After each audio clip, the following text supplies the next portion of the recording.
안녕하세요, 여러분. 미래의 한국어 미래입니다. 오늘도 제 팟캐스트를 들어와 주셔서 정말 감사합니다.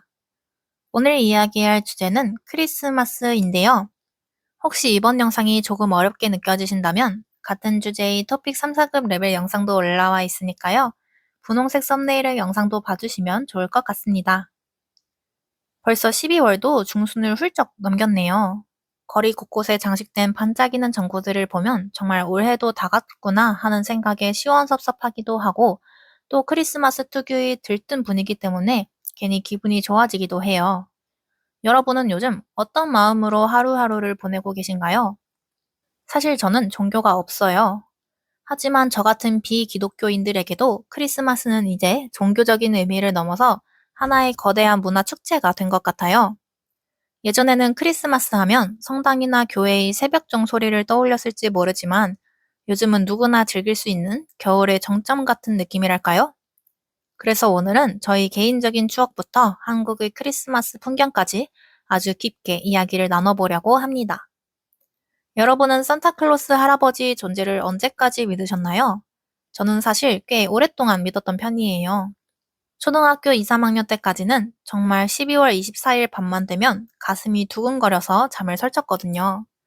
올해 내가 많이 울진 않았나? 엄마 말씀을 안 들은 적은 없었나? 하고 제 1년간의 행실을 되돌아보며 자아성찰의 시간을 갖기도 했죠. 당시 저희 집 거실 한 구석에는 작은 크리스마스 트리가 있었는데요.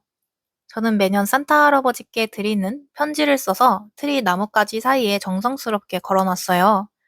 지금 생각하면 정말 손발이 오그라들 정도로 부끄러운 기억이에요. 편지에는 산타 할아버지, 저는 루돌프 사슴코가 정말 빨간지 궁금해요. 그리고 이번에는 꼭 강아지 인형을 갖고 싶어요. 같은 소망들이 가득했거든요.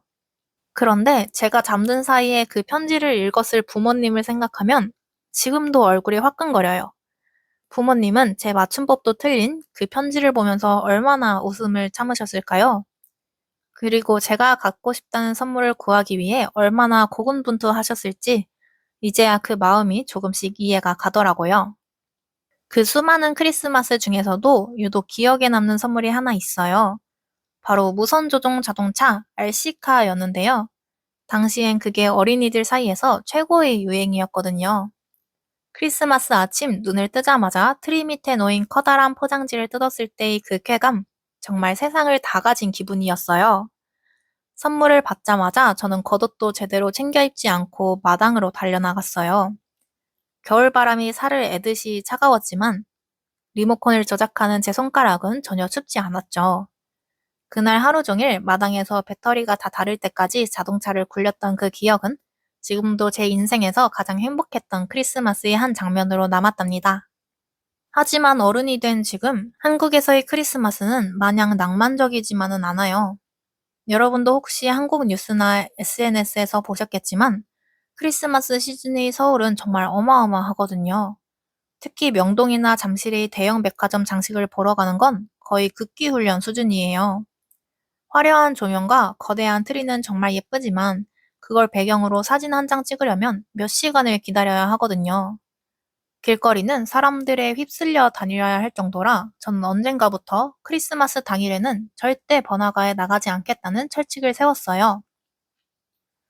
요즘은 유명한 식당이나 카페는 이미 한 달 전부터 예약이 꽉 차 있고 케이크 하나 사는 것도 예약 전쟁이에요.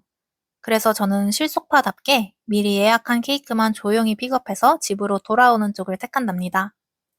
사람이 너무 많은 곳에 가면 기가 빨린다고 하죠.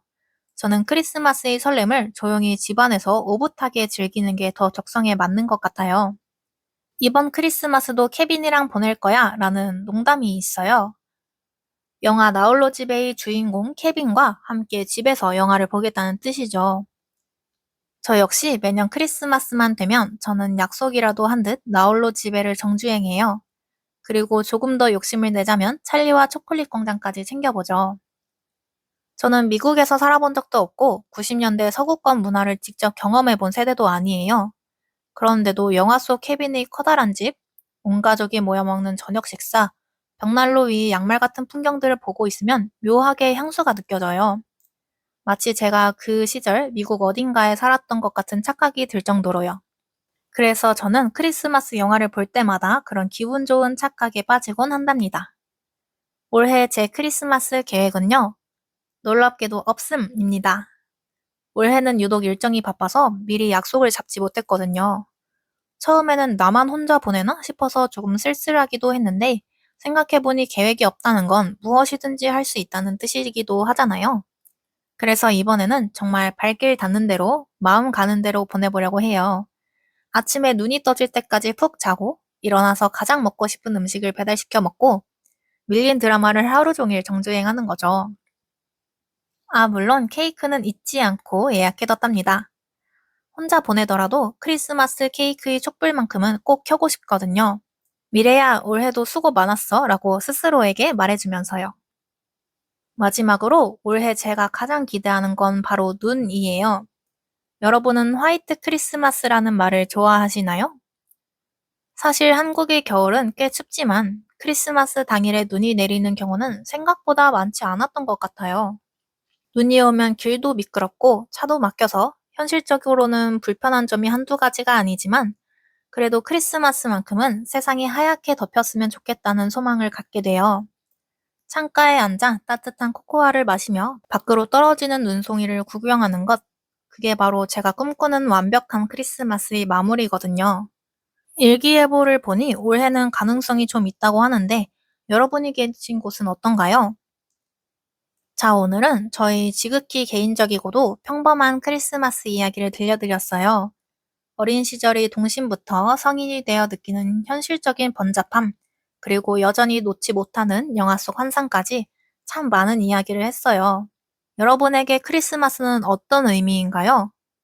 누군가에게는 사랑하는 가족과 함께 보내는 따뜻한 시간일 수도 있고, 누군가에게는 1년 중 가장 바쁜 업무의 연장선일 수도 있겠죠. 하지만 어떤 상황에 있든 오늘 제 이야기를 들으시는 만큼은 여러분의 마음속에도 작은 전구가 반짝이듯 따뜻한 온기가 전달되었길 바랍니다. 여러분의 인생에서 가장 기억에 남는 크리스마스 선물은 무엇이었나요? 그리고 올해 여러분은 누구와 무엇을 하며 시간을 보낼 계획이신가요? 댓글로 남겨주세요. 오늘도 들어주셔서 정말 감사했습니다, 여러분. 그럼 다음 시간에 또 봬요. 메리 크리스마스!